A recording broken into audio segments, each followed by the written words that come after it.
Step 2. Sound judgment. How can we realize this without mentioning a word that is so uncomfortable for many alcoholics?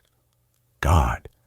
It simply says higher power, because in this step we are going to realize what kind of God we have conceived of all our lives and what concept we have of a higher power with the three aspects that the sick person has, which are the religious person who says that it can be proven that God exists, the agnostic who says that the existence of God cannot be proven, and the atheist who asserts that it can be proven that God does not exist. It is very important to realize where we are today, because this is where many of the so-called hidden triggers within the alcoholic or addict will emerge. We will realize that any sick person who tries to escape the madness in which they are immersed can only be helped by a higher power, God, as each person conceives him. First, there is the case of the belligerent individual who is in a frenzied state and fights tooth and nail for his philosophy of life, which is commonly full of many gaps and errors. Far from accepting them, he finds in them a justification to continue harming others or continuing to consume. This individual may talk a lot, but his actions reveal his failure in life.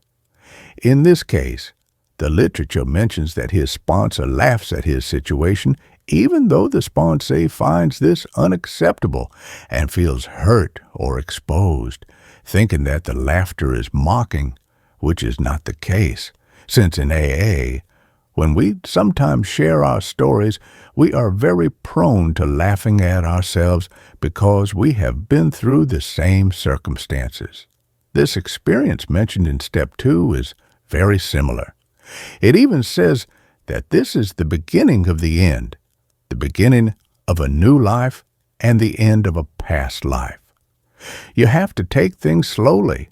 However, the individual who is belligerent is always on the defensive and against everything, which is why the sponsor gives 3 suggestions that we will surely have to experience on this AA journey. The first is that AA does not ask you to believe in anything. That is, we are not really interested in whether or not you believe in God or what type of religion you profess. The second is that all the steps of AA are only suggestions. You don't have to do everything at once, as the steps will gradually sink in. And the third is to stop getting into fruitless and useless debates. Simply have an alert and receptive mind. Stop asking which came first, the chicken or the egg.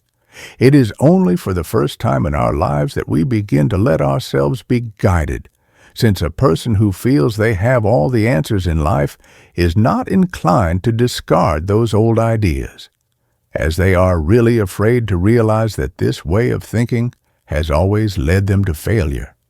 Many have come to worship science, leaving aside any question that has to do with God.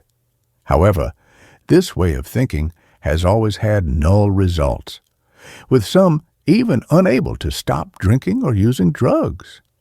There are endless paths to reach that faith that works. Even alcoholics share thousands of experiences about how they have conceived this type of faith. That is why it is important for each of us to search for faith and find our own path, because there is not just one path, there are thousands. In this step, we are given a suggestion to start seeing AA as a higher power, because this group of men and women have done something that we have not been able to do on our own, which is to stop drinking, using drugs, or suffering. For this reason, we can initially take a group as a higher power, and over time, each person will be able to conceive of that higher power as they see fit.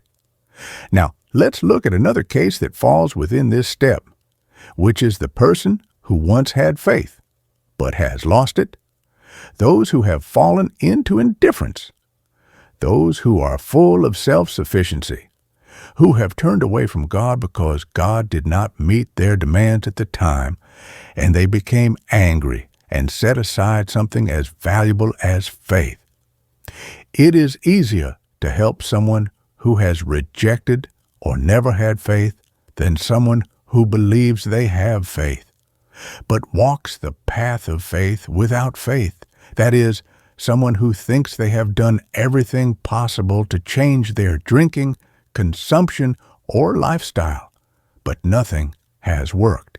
This is a totally disoriented, resentful, and arrogant individual, since sometimes obstinacy, indifference, or self-sufficiency are more resistant obstacles than agnosticism or atheism itself. It is really a totally disoriented person who thinks that there is nowhere left to go for him or her. Now, let's move on to another type of individual, the intellectually prepared one. This individual's God is science, and for him there is no God other than that of his universe. The God of his intellect has displaced the God of his parents and surpassed him in such a way that he lives completely empty and disoriented. He is a donkey loaded with literature, a person who has medicine for everyone except himself. It is useless for him to know so many things about his life if he does not really put anything into practice. However, alcohol or drugs had other plans for him. It is a devastating blow to his ego. He always hides his enormous pride, believing himself to be better than others, and shows humility, but deep down he feels superior to everyone. This way of thinking has only led him to catastrophe. This is what he will have to work on and recognize. Now let's move on to another equally important case.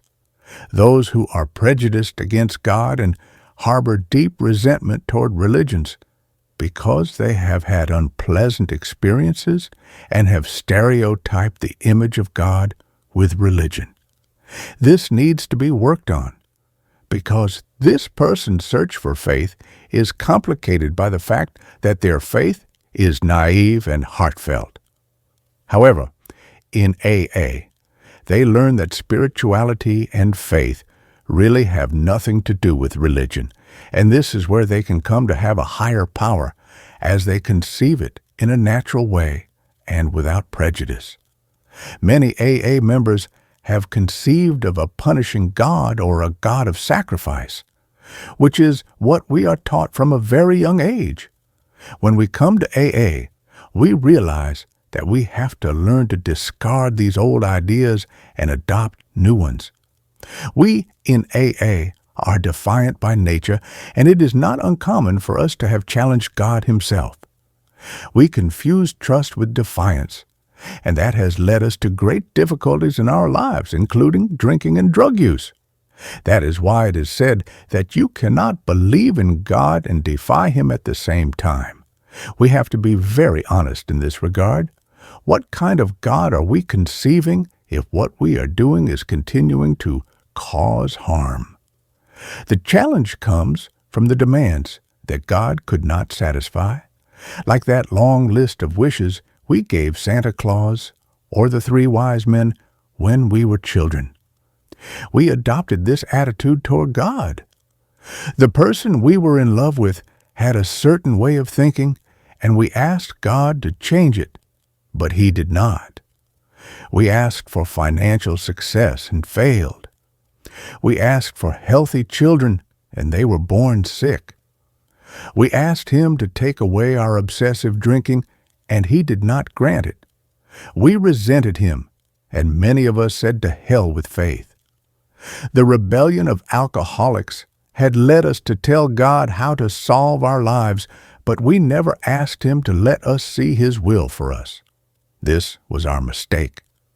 Upon entering the AA group, we learned new concepts and adopted a new way of thinking and living.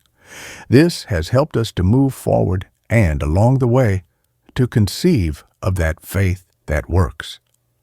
Finally, There is the case of the religious person who claims to have God in his life, but still gets drunk or acts foolishly. He is fine with God, according to him, but he is not fine with his family, at work, in his finances, with his children, or in society.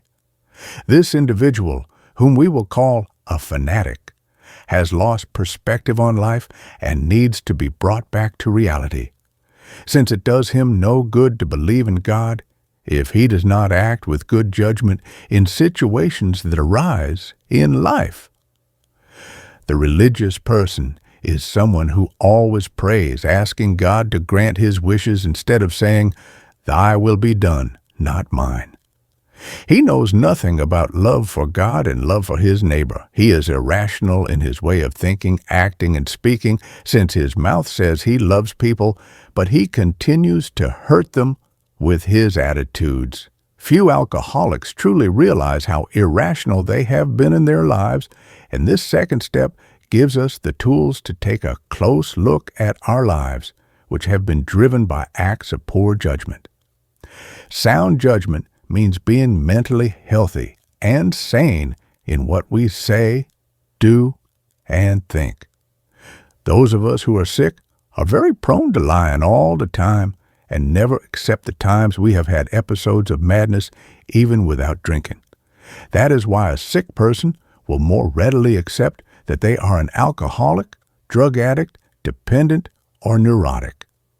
However, when you mention that they are mentally ill, not to say that they are crazy, they become upset and immediately defensive. But it is not true that they say they love people and then hurt them. They say they love their wives but cheat on them. They say they love their children and they beat them, saying they want money, but they are lazy.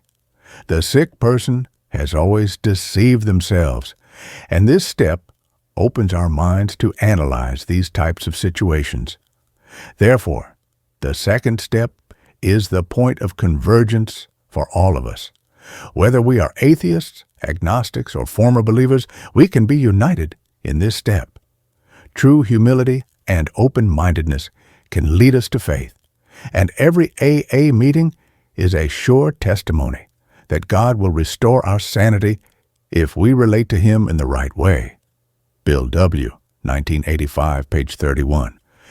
That is why we insist that you do not miss your meetings. Do not miss them. You really do not know when sound judgment will come through the experience of a fellow member or a study group, etc.